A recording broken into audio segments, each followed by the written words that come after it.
Sao phải, con người sinh ra chỉ để cuối cùng đều phải chết. Vậy ý nghĩa cuộc sống là gì?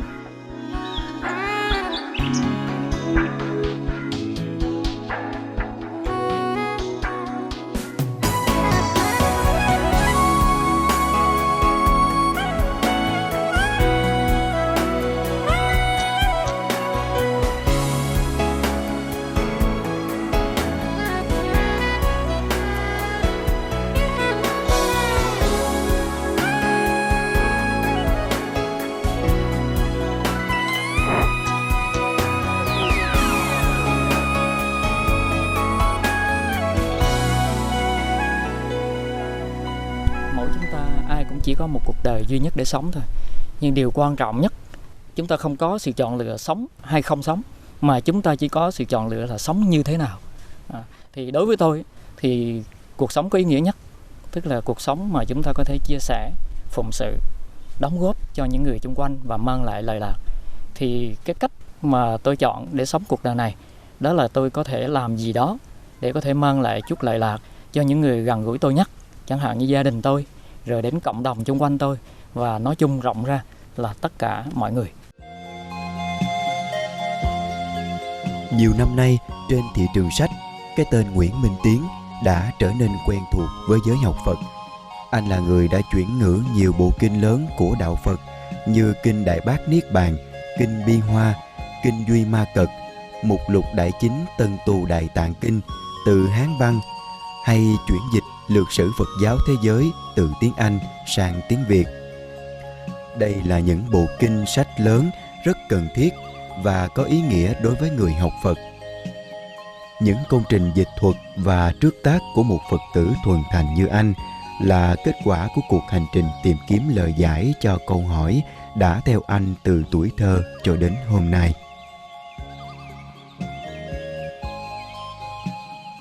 Nhưng khi qua làm việc, cuốn sách đặc biệt là cuốn là Trúc Thanh Tập đó, tôi rất ngạc nhiên về cái cách biên tập của anh Chiến. Là thứ nhất, tôi nghĩ con người công tác biên tập hiện nay muốn cho nó đảm bảo thì thứ nhất phải có một cái trình độ về cái chuyên ngành mình đang biên tập.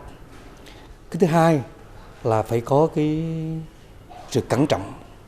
Thứ ba là phải có riêng trong lĩnh vực mà nghiên cứu về Phật học ấy, phải có cái đạo tâm. Thì hình trong những người tôi biết ấy, thấy hình chỉ có anh Tiến là đủ ba điều kiện này. Những sách cảnh biên tập nó rất là cẩn trọng và cái nó hiện cái đạo tâm của người mà thiết tha với những cái công trình về Phật học đó. Một điều rất hiếm.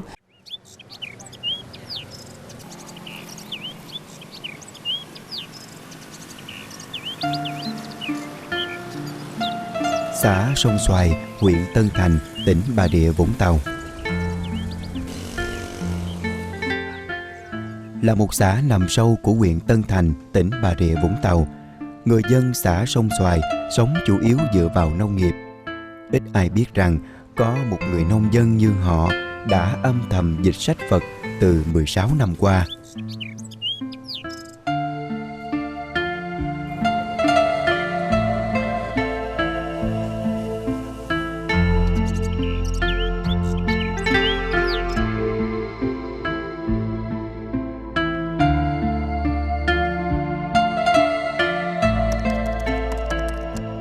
Dường như số phận có những lý lẽ và sự sắp đặt riêng của nó. Và bản thảo viết tay bộ kinh Đại Bát Niết Bàn chưa kịp ấn hành của cố học giả Đoàn Trung Còn, người đã soạn dịch và xuất bản rất nhiều bộ kinh sách Phật học quan trọng cho giới học Phật trong nước, đã đến với anh như một định mệnh. Lần đầu tiên khi tôi được nhìn thấy những cái trang viết tay của cụ Đoàn Trung Còn thì thực sự mà nói, cái cảm giác trong tôi rất là khó mô tả. Thứ nhất là tôi nhìn thấy cả một cái kỳ công của một tiền nhân mà để lại. Tôi chưa nói đến vấn đề nghĩa là cái nội dung trong đó nó như thế nào, nhưng mà chỉ riêng cái sự miệt mài, cái sự đầu tư cả một đời người vào trong một cái công trình như thế. Và theo tôi được biết thì bộ kinh này, cái bản thảo này chưa được xuất bản hoàn tất thì cụ Đoàn Trung Còn đã qua đời. Thì cái cảm xúc đó nó để lại trong tôi một cái gì đó nó rất là mãnh liệt. Và tôi nghĩ rằng đó có thể là một trong những cái động lực mạnh mẽ nhất mà thôi thúc tôi. Và nó cũng trợ lực cho tôi trên cái con đường mà vượt qua được cái chặng dài rất là gian nan, là hoàn tất được cái bộ kinh Đại Bát Niết Bàn như đã xuất bản năm 2009. Việc chuyển dịch toàn bộ bản kinh Đại Bát Niết Bàn của anh kéo dài đến 10 năm. Đây là bộ kinh được dịch kỳ công nhất với 4.700 trang, gồm cả tiếng Hán và tiếng Việt, kèm lời chú giải của người dịch. Phần chánh văn được in thành 7 tập. Riêng phần tổng quan do anh viết được in thành tập thứ 8, cùng với bản tra cứu thuật ngữ Phật học như một từ điển nhỏ. Với Đại Bát Niết Bàn, người Phật tử ở miệt quê xa xôi này đã đặt bước chân đầu tiên lên hành trình tiếp cận và chuyển dịch kinh điển Phật học. Khi mình là một người cư sĩ thì mình nghĩ rằng việc dịch kinh là một cái gì đó nó quá to lớn và nó quá thiêng liêng. Hầu như xưa nay phần lớn là dành cho các cái vị xuất gia, và nếu mà mình bắt tay vào công việc này thì mình cảm thấy mình nhỏ bé quá và không có tầm thường quá, không có xứng đáng, sợ rằng mình sẽ không đủ sức. Cái điểm thứ hai nữa là một cái mâu thuẫn mà tôi nghĩ rằng là muôn đời không thể vượt qua đối với những người mà quyết định dịch kinh. Đó là người nói ra kinh là Phật, mà tất cả những người dịch kinh thì chưa ai là Phật cả. Đây là một cái điều mà về mặt học thuật xem có vẻ như là một cái mâu thuẫn không thể vượt qua. Thì cái mâu thuẫn này dường như nó cản bước bất cứ ai mà lăm le muốn bước vào cái con đường dịch kinh. Thì tôi nghĩ là tôi cũng không phải là một ngoại lệ.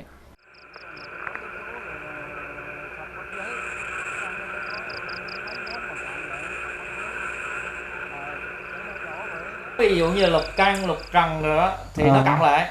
Nhưng mà trong trường hợp này cứ nói 57 phiền não, con cứ suy nghĩ một cái là nếu mà cái người đọc cái bản dịch đó, họ đặt một câu hỏi, nó thưa ông 57 phiền não là phiền não gì? Thì họ không lấy gì để kể. Nó có đâu mà kể. Cho nên là mình phải khượng cái chỗ này lại. Phật đã dạy, hãy đến để thấy, không phải đến để tin. Lòng hoài nghi cần thiết ấy với người dịch kinh Phật là một cách để truy vấn cặn kẽ đến ngọn nguồn kinh điển, hiểu đúng chánh pháp trong ý nghĩa chân nguyên của nó. Đó chính là sứ mệnh và là trách nhiệm của người dịch Phật. Với vốn Hán văn và Anh văn tự học, anh thận trọng so sánh, đối chiếu với những bản gốc chữ Hán và các bản dịch bằng tiếng Anh. Gặp từ nào khó, anh lại hỏi ý kiến người cha của mình, một người đã từng có nền tảng học Phật vững chắc của một vị xuất gia, được đào tạo bài bản, am hiểu về Phật Pháp cũng như Hán ngữ.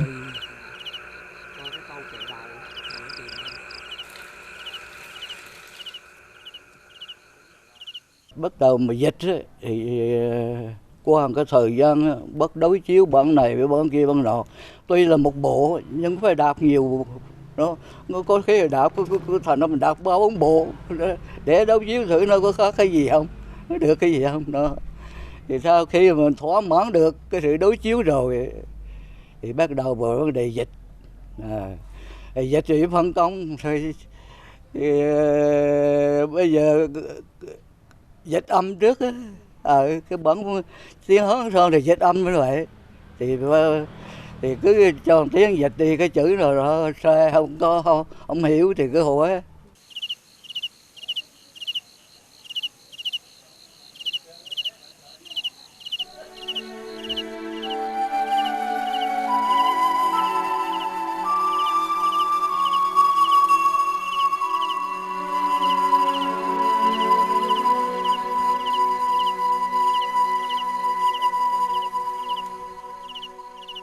Về vấn đề dịch kinh thì theo tôi nghĩ nó có một số cái điểm quan trọng mà cần phải lưu ý, theo tôi là tối thiểu.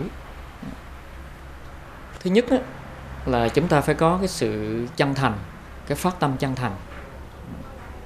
Phát tâm chân thành ở đây có nghĩa là chúng ta không có những cái động lực nào khác ngoài cái việc là muốn chuyển dịch kinh điển và vì cái sự lợi lạc của người đọc bản dịch. Tức là vì tất cả những người mà họ không có cái may mắn được đọc trực tiếp từ cái nguyên bản. Cái thứ hai nữa là chúng ta cần phải có cái sự nỗ lực hết mình Như người xưa có câu là tận nhân lực, tri thiên mạng. Khi mình chưa nỗ lực hết sức thì mình không thể nói gì đến không thể kỳ vọng gì đến một cái kết quả mà nó như mong muốn được. Và cái yếu tố thứ ba mà tôi nghĩ cũng là tối cần thiết, đó là sự cẩn trọng. Tại vì như tôi đã nói, khi chúng ta đứng trước cái công việc dịch kinh là một cái công việc mà chúng ta không thể tự thẩm định mình. Lý do là những cái gì được diễn giải trong câu kinh là do chính Đức Phật nói ra. Mà bản thân chúng ta đều là những người còn phàm phu, chúng ta còn đang mò mẫm đi theo cái lời dạy đó.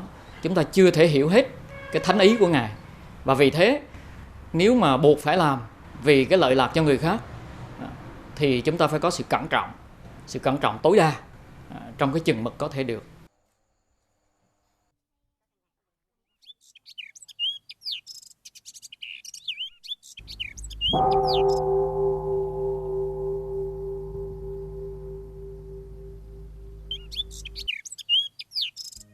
Trong đạo Phật, khi nói đến những người có công lớn trong việc phổ biến kinh tạng, hoằng truyền Phật Pháp, người ta thường liên tưởng đến những tên tuổi vĩ đại như Huyền Trang, Kuma La Thập. Vậy nên, đứng trước những đỉnh thái chọc trời ấy, người Phật tử chân quê này tự hiểu mình chỉ là gò đống cỏn con. Anh luôn tâm niệm, một người con Phật trong một thế giới có đủ điều kiện học tập, nghiên cứu Phật Pháp, lại không chia sẻ những điều lợi lạc ấy để dân mình có một bản kinh Việt dịch. Âu cũng là có tội với Tam Bảo, với tiền nhân và các thế hệ sau.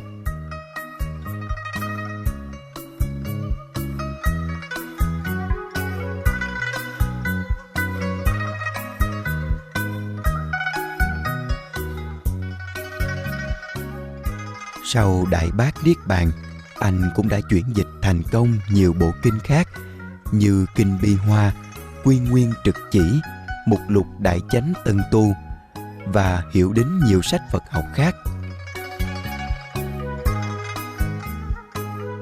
Những công trình này đã góp thêm một phương tiện để giới học Phật xuất gia cũng như tại gia có thêm một phương tiện để nghiên cứu, tìm hiểu chánh pháp một cách rộng rãi, đầy đủ hơn.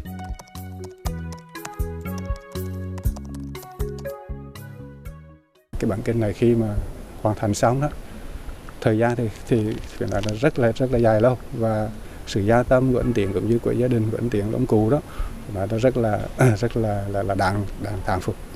Cho nên khi ra đời rồi, cái bản kinh được in ấn rồi, và để khi đến tay người đọc rồi đó, thì riêng về phía chúng tôi thì khi giới thiệu cái này cho một số các cái tăng sinh, các học tăng, các cái lớp chúng tôi giảng dạy đó, và khi mà nhìn thấy để mà thẩm định về cái giá trị của nó thì nói chung thì cũng đón nhận được rất nhiều cái ý kiến là rất là tán thành.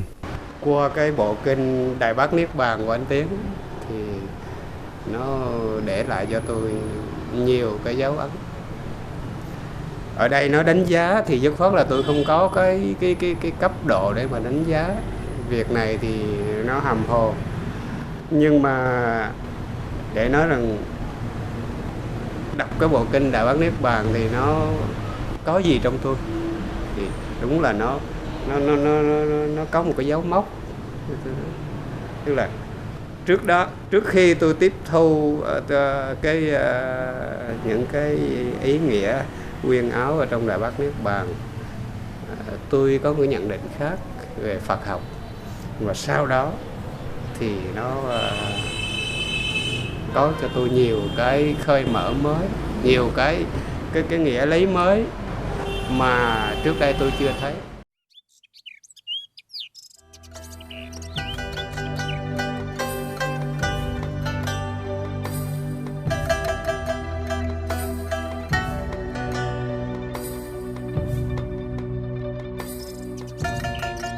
Cái khó đối với người dịch kinh sách Phật là phải am hiểu kinh điển, là phải có vốn ngoại ngữ sâu rộng.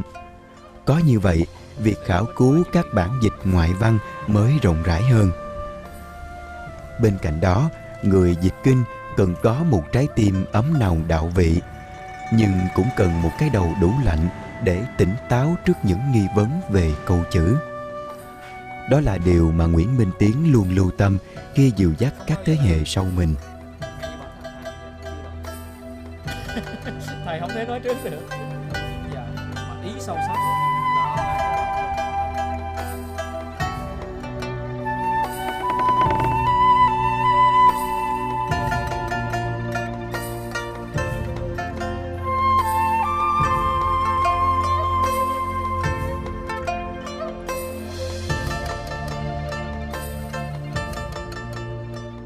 Và những hạt mầm mà anh vung xới đã bắt đầu kết nụ đơm hoa.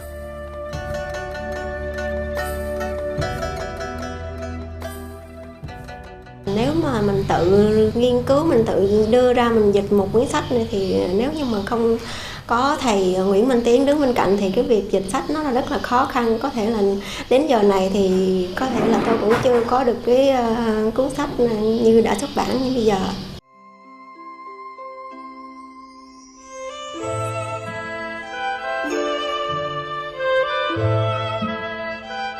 Giáo pháp của Đức Phật là đồ sộ và hết sức sâu xa, mầu nhiệm, nhưng không phải để thuộc lòng rồi tự hào và chiêm bái. Giáo pháp ấy cần được mỗi người vận dụng một cách linh hoạt vào đời sống riêng, hoàn cảnh riêng của mình, để chuyển hóa những nghịch duyên trong cõi đời đầy biến động. Mà cuộc đời thì đâu thiếu những nghịch duyên. Không nói lên điều mới mẻ, Nguyễn Minh Tiến chỉ trình bày lại theo cách của anh những gì mà Đức Phật đã nói cách đây hơn 25 thế kỷ.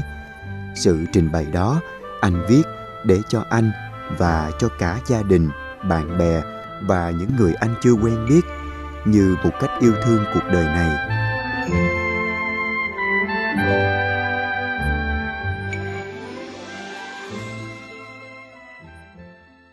Trong cái quá trình tìm kiếm thì tôi nhận ra cái ý nghĩa của đời sống nó không nằm ở đâu xa xôi, mà nó nằm chính ở trong cái công việc mà chúng ta làm được, chúng ta đóng góp được cho những người khác trong cuộc đời mình.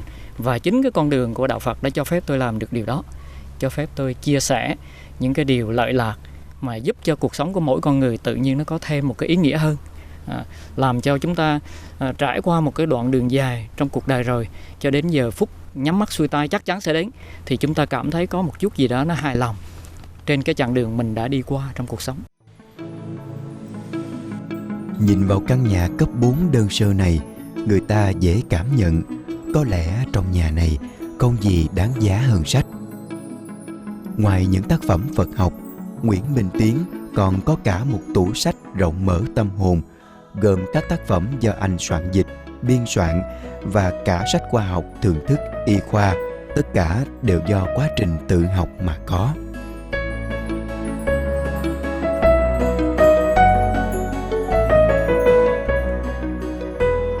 Do những thay đổi của thời cuộc, sự học ở nhà trường của cậu bé Nguyễn Minh Tiến đã đứt đoạn từ năm lớp 9. Gánh nặng mưu sinh sớm đè lên đôi vai của cậu học trò bé nhỏ.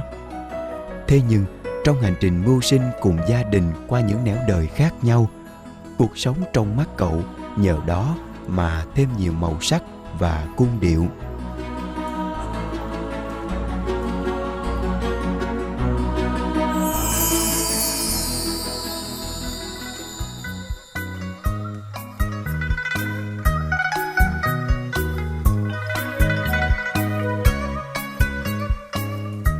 Lòng hiếu tri đã mang lại cho anh một nguồn tri thức lớn lao, mà với nó, cánh cửa nối liền thế giới rộng lớn đã dần hé mở.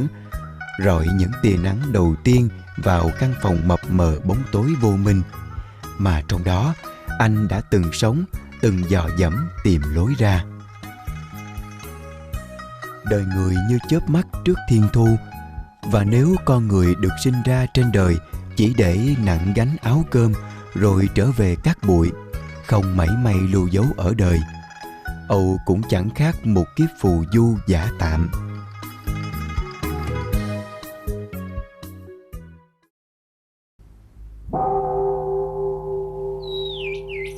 Với chiếc chìa khóa tri thức tự trang bị, thế giới như rộng mở trong mắt anh. Với nguồn tri thức đó, Nguyễn Minh Tiến càng tiến sâu hơn vào kho tàng kinh điển Phật giáo.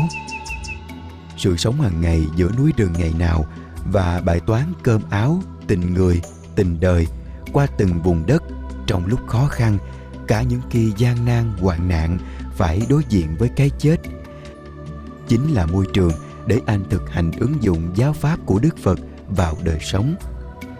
Chính trong đoạn đời lận đận chìm nổi đó, anh đã thấy được giá trị và sự nhiệm màu của Phật Pháp.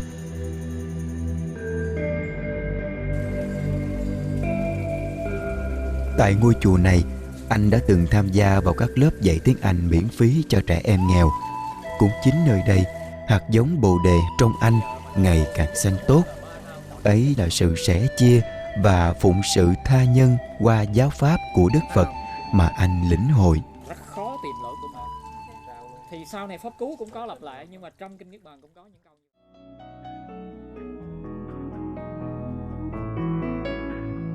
Nhưng trước hết, niềm hạnh phúc mà anh có được chính là sự yên ổn của nội tâm. Và với cõi lòng bình lặng đó, anh đã sống cuộc đời mình một cách giản dị và sâu thẳm yêu thương với gia đình, bè bạn. Nói cái này nó quá đáng, nhưng mà sự thật nó vậy. Có thể con người của nó để là thánh thiện, so với thanh niên bây giờ nó hoàn hảo. Nhất là cái hành động của nó đó. Hành động không có vì mình, hành động cởi mở lắm. Tiếp xúc cũng vậy đó. Cái gì vậy? Bạn bè lâu cái nọ hay tới hỏi cái gì cũng tận tâm lắm. Con rất tự hào vì cha con là một người viết sách, dịch sách rất hay. Con rất yêu quý cha con.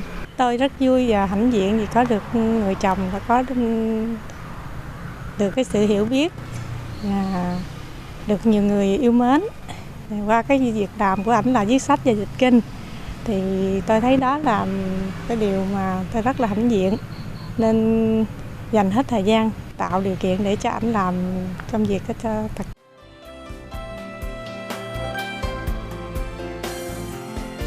Nguyễn Minh Tiến luôn rộng tay chia sẻ vốn sống cũng như nguồn tri thức quý giá mà không phải ai cũng có được.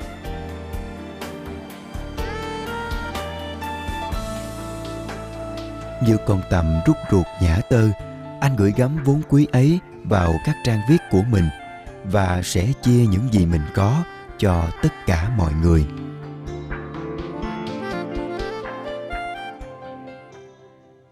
Thì tôi chọn cái ngày hôm nay và với anh Tiến để mà thống nhất hai tủ sách mở và tủ sách rộng mở tâm hồn trực tuyến cho Tiến thành một cái tủ sách rộng mở tâm hồn, kể cả offline tại đây và kể cả online và trên trang web rộng mở tâm hồn.net để cùng cộng đồng có khả năng chia sẻ sách, đọc sách trực tuyến và đọc sách tại điểm này, và qua đó cũng có những hoạt động thiết thực hơn cho cộng đồng tại điểm này, và các chương trình giao lưu với tác giả hay là chia sẻ những giá trị trong sách và hướng dẫn đọc sách cho cộng đồng.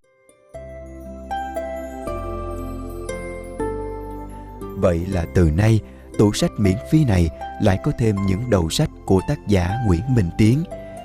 Và hạnh phúc anh đang có chắc hẳn cũng sẽ chan hòa cùng với mọi người.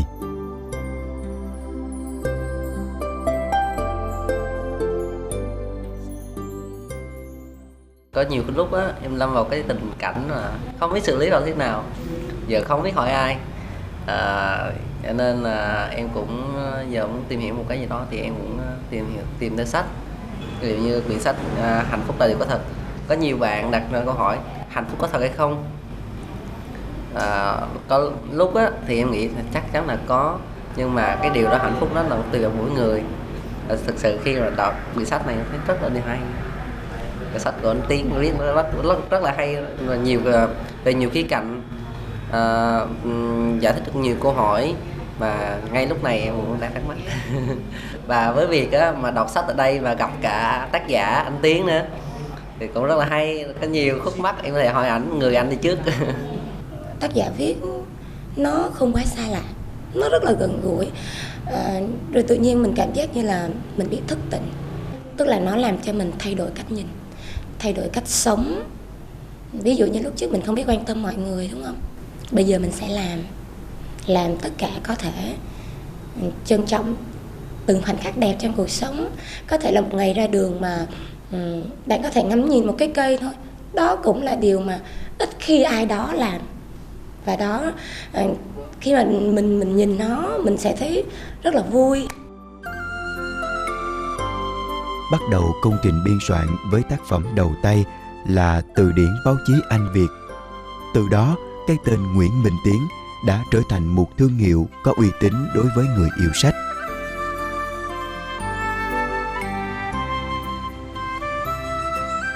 Từ tháng 8 năm 2003, anh chính thức khai sinh tủ sách rộng mở tâm hồn với tác phẩm đầu tiên Hạnh phúc là điều có thật. Chỉ ít tháng sau, nó đã được tái bản bởi nhà xuất bản Văn hóa Thông tin vào tháng 2 năm 2004. Với sức viết thật mạnh mẽ và bền bỉ, lời văn, ý tứ cứ thế tuôn chảy. Năm 2005, anh lại mày mò xây dựng web rộng mở tâm hồn.net. Ở đây, ai cũng có thể đọc sách tải sách nói miễn phí. Đó là món quà mà anh coi như chút gì mình hoan hỷ chia sẻ và phụng sự tha nhân. Tất cả những gì chú viết trong sách, chú đều lột tả được trong cuộc sống thật của chú. Điều đó làm cho mình cảm thấy mình đặt niềm tin đúng chỗ. Mình đọc được sách của chú, mình được gặp chú cách đây gần hơn 2-3 năm rồi. Thỉnh thoảng thì mới có thời gian tới gặp chú, thỉnh thoảng thì mới có thời gian viết thư cho chú. Nhưng trong cái cuộc sống thì đôi khi gặp vấn đề, những gian nan, những khó khăn thì mặc dù không liên lạc với chú, nhưng mà mỗi lần như vậy mình vẫn nghĩ về chú trước. Thì mình vẫn tin là nếu có chú thì chú sẽ cho mình lời khuyên đúng. Với cái